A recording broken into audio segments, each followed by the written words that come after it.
Pilipinas. So, i-vlog ko lang to. Gusto ko lang itong i-share sa inyo. So, yung mga mag-layover dyan na matagal, pwede kayong mag-stay na medyo malapit na hotel sa airport para hindi kayo mahirapan sa airport na matulog kung gusto niyo matulog kahit paano komportable. So, nandito tayo ngayon sa Kabayan Hotel.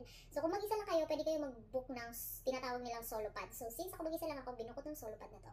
So, this is the place na mapupuntahan nyo.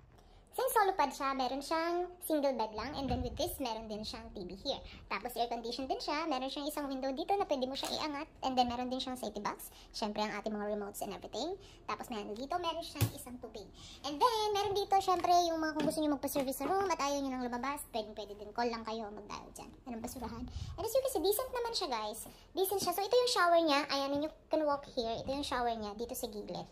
Ayan, solo. Siya. Tapos, andito yung CR niya. Andito yung pinaka-main door niya. Andito yung CR niya. Ayan, ganyan. Yung CR niya. Tapos may free na din siyang ganito. Ayan siya, guys. Tapos meron siyang isang towel. And then, andito yung mirror. Tapos may hangiran na din siya.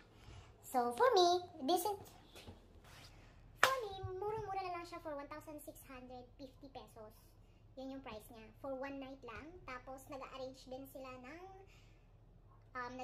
ng pick up and drop off sa airport. So, ako, nag-book na ako para bukas ng madaling araw, pupunta na ako sa Terminal 4. Meron na akong nag-aantay na sasakyan sa baba, which is, kapag ka-pick up, it's around 450, and then kapag ka-drop off naman, is 350. So, check out Kabayan Hotel kung gusto nyo. Choose solo pad lang siya kung mag-isa lang kayo. So, makakatulong na kayo. So, ayun, makatulong siya sa mga travel ng mga kunyang. So, sige na, mas